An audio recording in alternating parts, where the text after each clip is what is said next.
This conference will now be recorded. Well, good morning, everyone. Today is April the 22nd, 2020, and we are gathered here in a virtual workshop room to talk about iPad tips and tricks. And we've got teachers from different divisions and staff. And I sent this out to all of our faculty and staff that have iPads, and some people have checked out iPads and have some, people who are experienced and people who are new. We've got a whole range of levels here. And so I will send you this slideshow. If you're watching this video, you'll be able to access it from the description below. And what I did, and I actually got some feedback from some different people online, was, what are 10 really practical things that, even if you're experienced, because there's been new things that iPad has come out with in the last year with iPad OS. We know technology is just always changing. And so I called this a flipped workshop with the ambitious goal of sending you a video in advance. Obviously, I didn't do that. But what I did do was I created a web page and the slideshow that has links to tutorials for each one of these. And so what I hope to do here in the next 26 minutes or whatever is give you an awareness level of, oh, I can do that, and then a place where you can go to find a little more. Because as we're in remote learning, and even when we're out of remote learning, right, someday this is going to end. It will end. It's really powerful to be able to blend our learning with some tutorials and with some things that are online, and Apple definitely has great resources for that. But then also, there's an ocean of information. So a meeting like this and a chance to get into some specifics, I think is good too. It's a catalyst. And so these are the 10 things that I want to kind of go over. And I do want to encourage you to interrupt me at any time, and just feel free to unmute your microphone and say, Wes, let me ask you about that. And that's one of the benefits of this being interactive, right? If this wasn't live, you wouldn't be able to do that, but we are live, and you can interrupt. So the first thing I want to point out to you is that Apple has a great app for tips, okay? And so I'm going to flip over here to my iPad, and so I've got my little picture there of my fireplace. Talking a little bit about basics, at the bottom I've got my dock, just like I have, on the Macintosh operating system. I have a dock of icons, and there's a line that actually separates here on my dock the apps that are saved to my dock, and then the ones that are most recent. So I've most recently run settings and this little tips app that I'm about to show you, and Twitter. Here's an app that's on my desktop, and if I want that to persistently be down there, I can tap and hold down, and I could move it. So each app has a place that it lives, either inside a folder. So if I was going to put this in one of my folders, you notice how when I held that down, they started to jiggle? They're nervous because they think I'm going to delete them.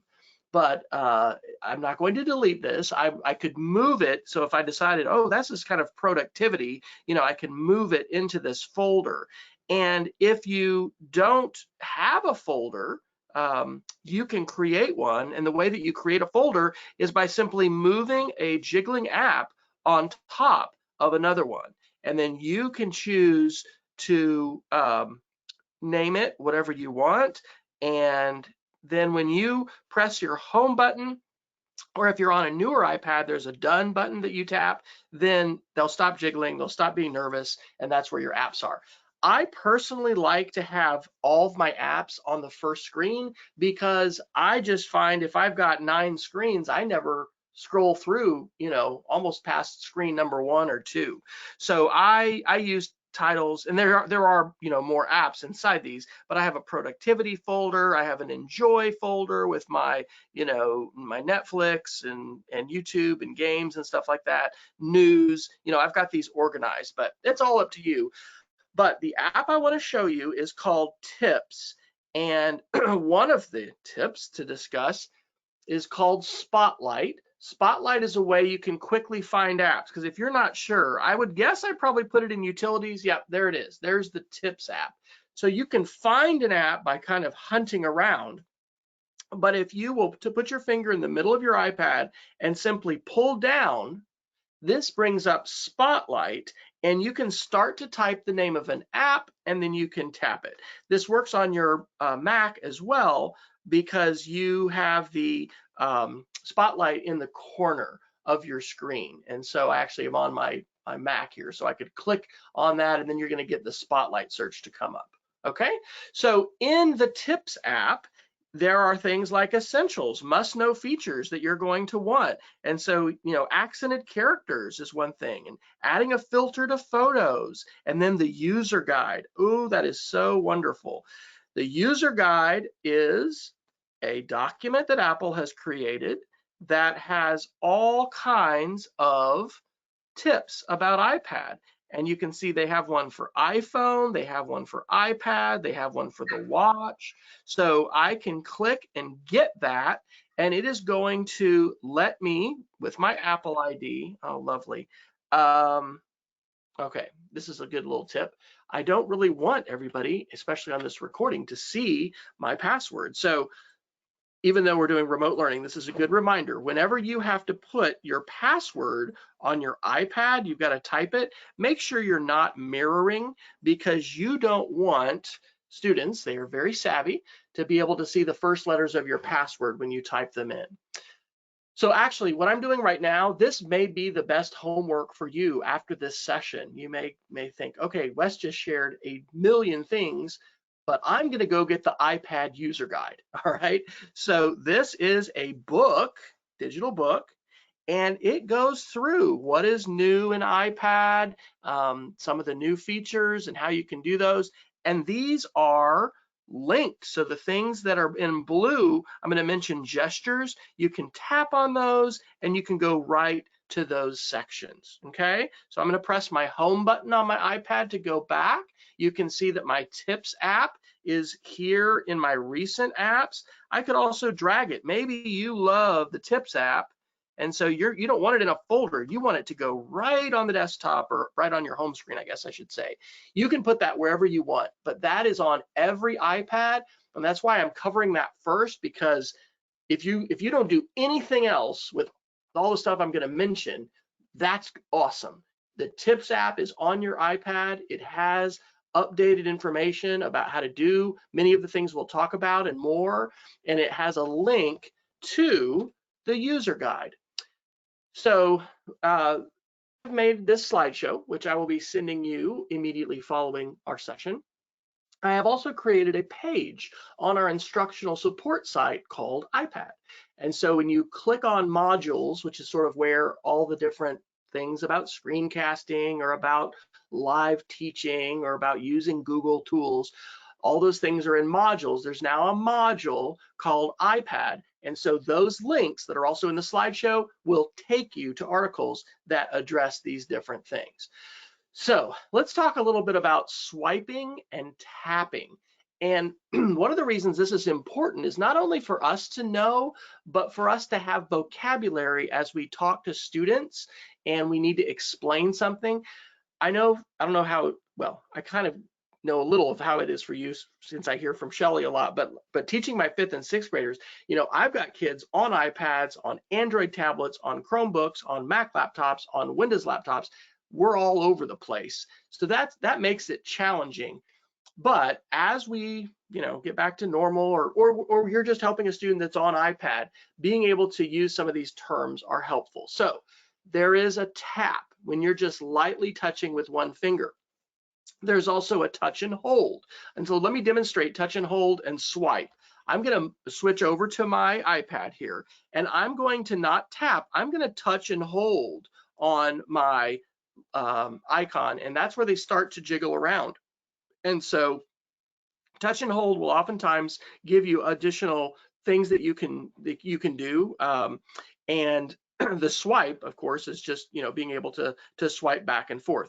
If I continue to swipe to the right, by the way, I will see a lot of updates that I can change and choose to include battery stuff. So that's cool. If I have an Apple Pencil, how much charge do I have? It's also, you know, depending on the apps that you have, some of these, oh, look, the weather, there's a thunderstorm. How much screen time has Wes spent on his iPad and his devices? What's the Bible verse of the day? Those things are there, and you can access them from that screen. But those are all gestures. And so in addition, you can scroll and you can pinch to zoom. And that is so powerful. Let me open up the Photos app. I keep my Photos app right on my home screen because I use pictures all the time. And so in the Photos, you've got at the bottom, Photos, For You. I like to be more normally in albums. This is interesting. Google as well as Apple are using machine learning and artificial intelligence, basically programming and coding to create things. So, here's a memory that was made of our trip when we went to Tacoma, Washington, I guess, or Christmas last year, or our dog. Oh, isn't this fun? Fluffy friends. So it's automatically identified pictures of all our dogs. And it's, well, oh, wow, look at that. There's Moose before we even picked him up. Wow, how fun is that? That is cool. These are different options. I'm usually, though, in albums, and I generally go to all photos. So here's my hamburger I had last night. I can pinch to zoom to show whatever I'd like to do. And that is one of the best things that my wife is distracting me. That's one of the best things about iPad is it's touch sensitive, right? And we can do things with it we can't do with our laptop or with a desktop computer. So that is swipes and taps.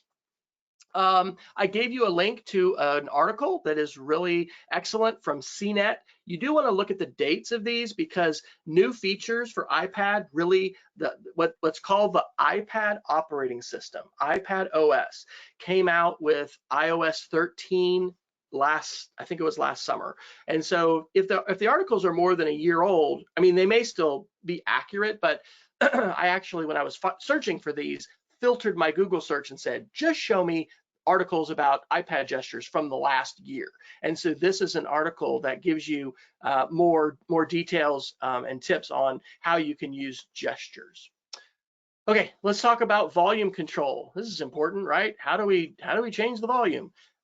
So depending on your case, and some of us do have cases for our school iPads that are a little more challenging than others, it can be challenging to adjust your volume. Ideally, like on your phone, you can go to the upper right corner if you're holding your phone or your iPad vertically, and you can go up or down. But sometimes that is not always possible, or just if the case kind of blocks that. So what I want to show you is another technique, and this is something that used to be swipe up from the bottom. Now it's swipe from now it's swipe from the upper right corner. But this is something called the control center. Okay, let me do this again. And if you've got your iPad and you want to be swiping along with me, go right ahead. I am using my finger and I'm moving from the upper right corner and I'm swiping down. And this is really awesome. This is a shortcut area. And one of the shortcuts that I'll talk about in a minute is at the bottom next to the house icon. It looks like a target. It's a dot with a circle around it. That is the record button to record anything I want on my iPad. But what I wanted to point out is this, volume control. I can change my volume, I think. Man, I wonder if it's because I'm connected. Normally, when I'm not connected to my computer, I can change my volume. My screen brightness is not changing right now because it's on the computer, but on my iPad it is. Okay, so I've got brightness control, I've got volume, the moon. I can go do not disturb. That's a great one when I'm video conferencing, right? If I'm in a live meeting with my kids and I would happen to be sharing my iPad, which I could do, I don't want it to interrupt me. So I can tap on that moon. I can also lock the rotation so it doesn't rotate if I accidentally move it back and forth.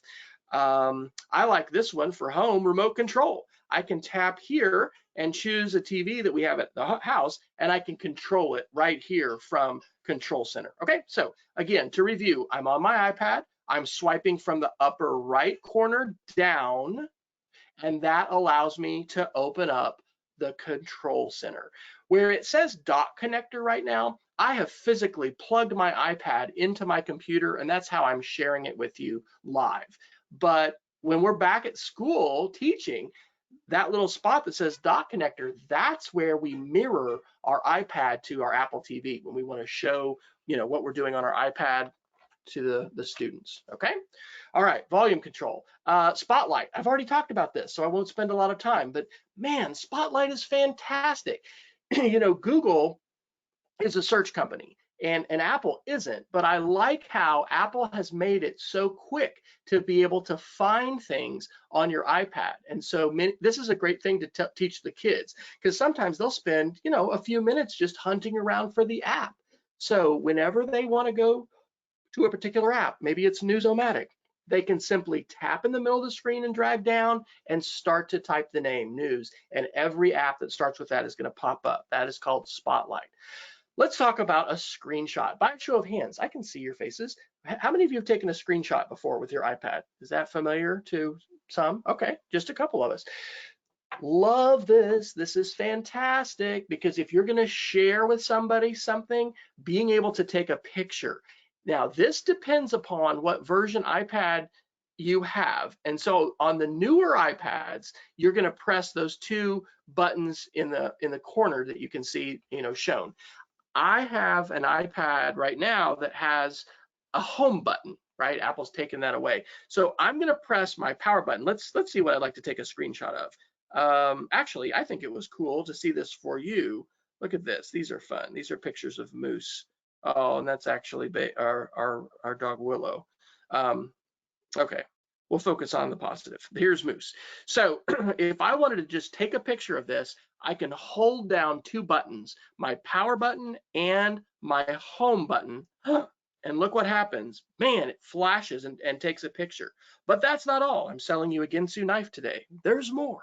I also can, right away when I take an annotation, I can start to draw on this. So I can draw with my pencil and say Moose before he came home.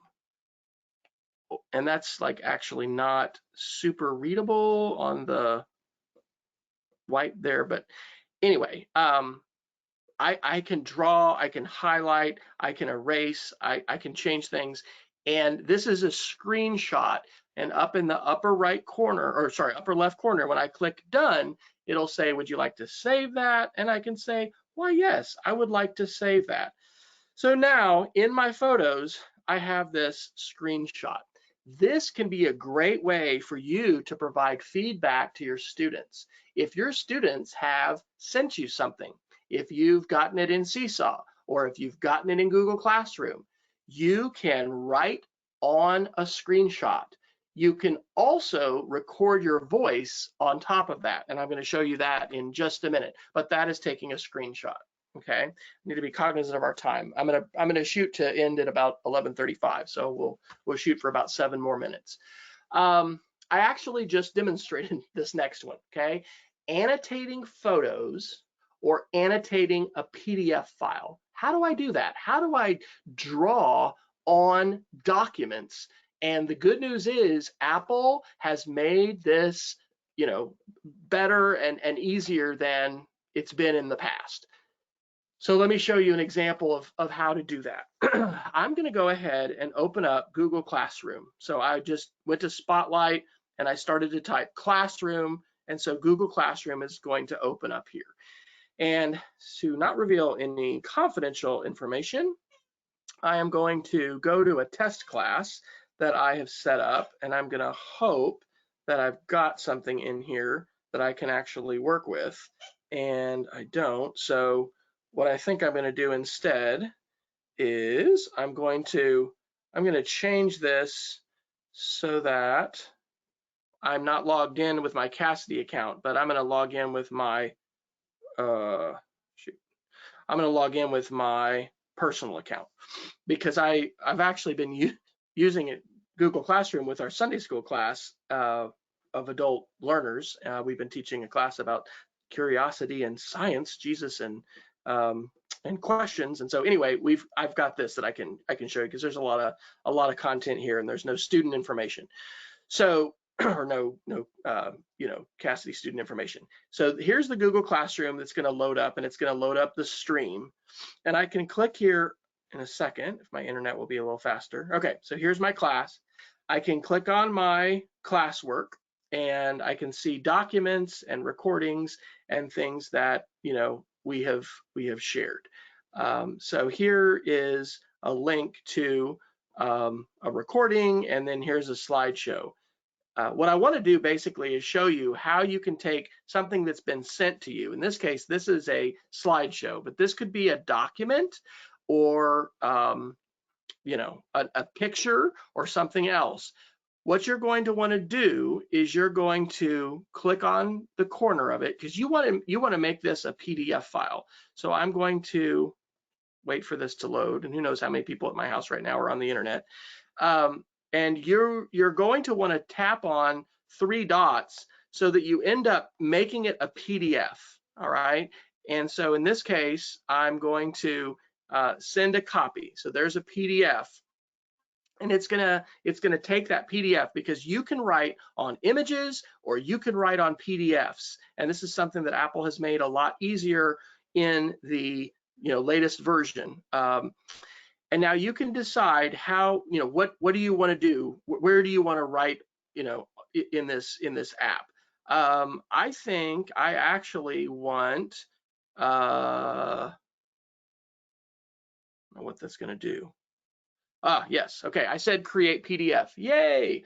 Why am I excited? Do you see in the upper right corner, it's probably very small for you, but next to the share square, there is a circle and it looks like a pencil or a pen. That is called the annotate icon. And when you see that, oh, look what I have. I have the ability to use my markup tools here and write whatever I want on this. And also remember this, and I might as well just show you this right now. Let's say I wanted to provide feedback to a student on this document. Okay, let's say this is an assignment, and so I'm tapping on the 3 dots because I could either make a screenshot of this. I can just that might actually be the easiest, is just hold down your screenshot buttons, or I'm going to choose to make a PDF. Either way, if you have the PDF, you can scroll down through the whole thing. What I'm going to do right now is record over the top of this, and we've been reading this Richard Swenson book called More Than Meets the Eye. So let me go down to this. Okay, so let's say I want to record with this, and I'm going to get ahead of myself just a little bit.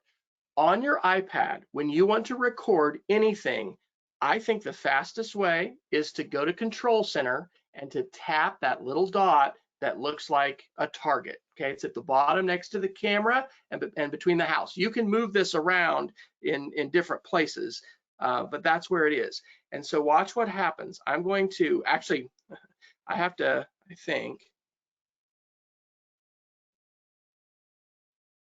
think I have to tap and hold this. And this actually may be a little bit different because I'm doing all this fancy stuff and I'm connected to my computer. So I think I actually would have to unconnect my computer to do this. But you can hold down your finger and it will let you turn on your microphone. And then everything that you are typing on, or sorry, everything that you're viewing and you're writing on, you can actually record and make a screen recording. All right. So annotating photos and PDFs, that is a great page that Apple has of how to add a drawing. I would recommend just start with pictures. Okay. A kid sends you something, make a screenshot of it. You can get out your stylus and you can write on it and you can annotate on it, but you can annotate most readily on pictures or on PDF files. All right, I need to kind of speed up if I'm going to get done here. How many of you, by a show of hands, use the Gmail app or you use Calendar? Do any of you use that yet? Okay, a few of us do. Awesome. The iPad now supports Google apps, so Gmail, Google Calendar, Google Drive inside Safari, and it doesn't like cripple them by making them mobile friendly. You have the full Gmail, the full Google Calendar. Personally, I still like to use the apps for these two things. I think they simplify it well, and I like them better than the Apple Mail program. So I would recommend that you use these, and especially now with remote learning, holy cow, you know, so much email, and I'm just living by my calendar. I mean, I generally did that anyway, but there's just more events, and I've got shorter things. They're like 15 minutes here, 30 minutes here. So those are free apps. I recommend you download those. And I didn't put this in the slideshow, but if you have a school iPad, and I think I actually have this, maybe.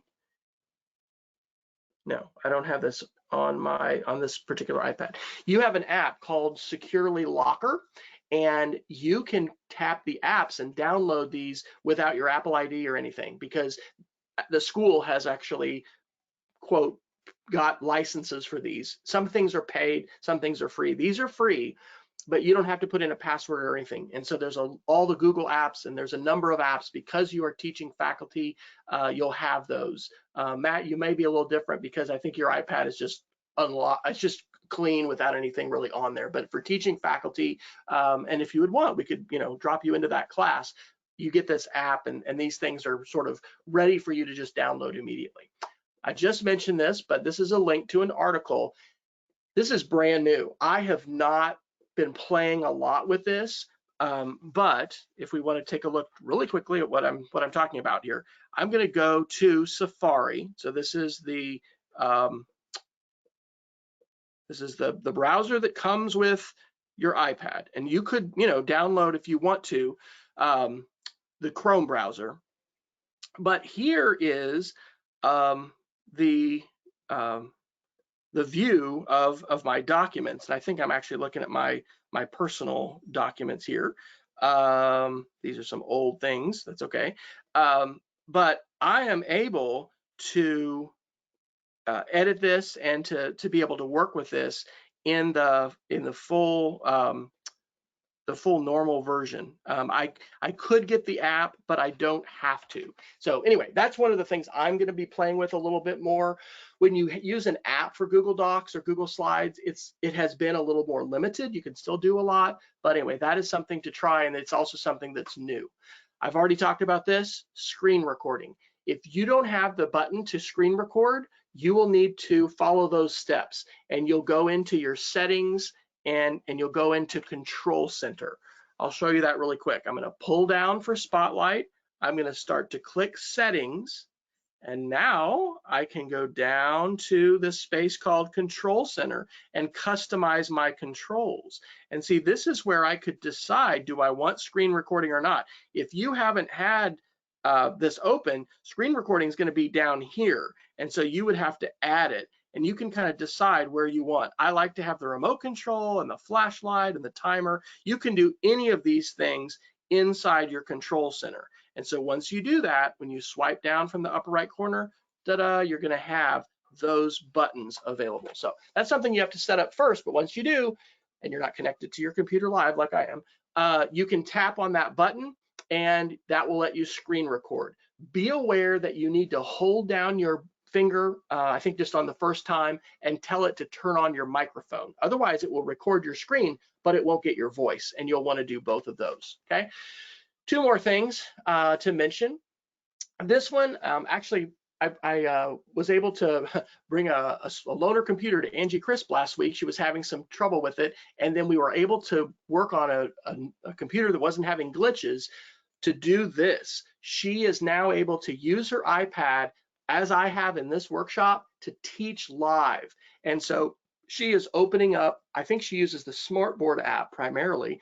Some of our math teachers in upper division are using Explain Everything, which we've purchased for all our teachers to have on the iPad. But basically, it lets you teach live, all right? And so I have demonstrated that in this workshop. There's an entire page that I've created for how to do this, and I've also made a 6-minute video. I would love to follow up with you individually. If you want to do this, we can connect one-on-one, and I can help you go through those steps and practice it. I think this is absolutely fantastic.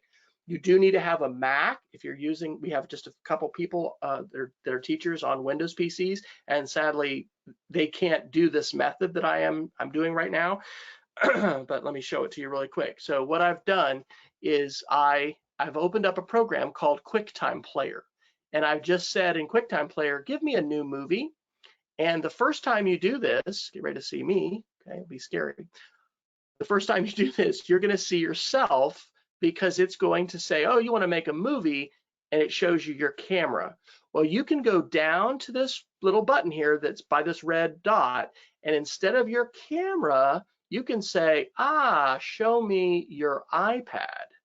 And so now, whatever is on your iPad screen, ta-da, it's there for you to be sharing live if you're sharing your screen with your students, okay? So that is one of those awareness things. I want you to know you can do it, and those resources there, and would love to follow up with you if you'd like on the specifics of getting that done, okay?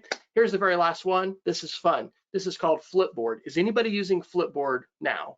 Anybody? Okay, so this, I didn't do a lot of apps with you, but this one, I have it on my dock. I love this app. This is the best digital newspaper, and it's free, that I think anybody has created for iPad. So I have subscribed to different things, and so I can flip through these. It gives me like 3 pages. Some of these are like, this is National Geographic. So this is just the National Geographic channel, and they're sharing different articles about things, and I can flip through and let's not do something about coronavirus. Let's talk about adopting dogs. And so anyway, I tap on this and I'm going to see images. I'm going to be able to scroll through and, read the article, and it's just fantastic. And here's where I feel like I'm selling you the Ginsu knife, because I'm almost done. But there's more. It's not just, National Geographic. You can actually connect your Facebook or your Twitter, if you're on Twitter, and you can follow lists and groups. And so here's an example. I follow all of our Cassidy teachers who are on Twitter. And so, hey, Greg Zamaripa in Upper Division is always sharing weather stuff. So 3 hours ago, he shared some stuff about, I guess, our storms today, and what's going on. And there's, has storm chasers and people like that that are sharing things. You will see some ads that are in here. When the Thunder's playing, Angie Milligan is always sharing stuff from Thunder. But anyway, this is a virtual magazine, and in addition to following things, like I said, like National Geographic or other magazines, you tap and you decide, oh, what would I like to find? Do I want to find news? Do I want tech and science? Do I want food and dining? Oh yeah, definitely. Let's do gooey grilled cheese recipes. So here's a whole magazine that's nothing but making grilled cheese, different kinds of foods. Yeah, all right. So there's going to be something there for everyone. I hope that these resources have helped you get some new ideas for how to use your iPad. We do have a great question that has come through, because I have someone with a special connection here on her phone. Good question from Jennifer about Explain Everything. Yes, Explain Everything has been purchased for your school iPad, and if you go to the Securely app, which I don't actually, because I guess this is my personal iPad, you can download it, and the app is called Securely. It starts with SEC, and then there's an icon at the bottom that says apps, and you'll see Explain Everything there, and you can tap on it and go. So there's a couple versions of Explain Everything. We've licensed the $13 one that we bought at half price for the school, and we've got enough licenses for everyone to have it, and it is one of the most powerful apps that I think is available for the iPad. Okay, does anybody have another question you would like to ask for the recording? And if not, I will turn off the recording and we'll see if anybody has any questions not for the recording. There's not a silly question at all. Do you remember your number one thing to remember? If you do nothing else, what are you going to do? Tips, okay? Tips app. And remember that the Tips app will also link you to the user guide, all right, which has like basically everything. And it's easy to be overwhelmed. There's so many different things. That's why I hope by, focusing in on 10 things, I mean, even it can be overwhelming, but hopefully this gives you something that you haven't known before, or a place that you can go. And remember that on our support website, support.cassidy.org, you can go to modules, now click iPad, and you'll find all of these links. But I will be sending you this slideshow as well as the link. And we did that initial opening question of how have you been taking care of yourself lately? I'll send you that link. It was, I think, a New York Times article yesterday. It said, what are better questions than how are you doing? And it had a series of suggestions. So that's just a real non-iPad thing, but a practical suggestion. Okay, any questions?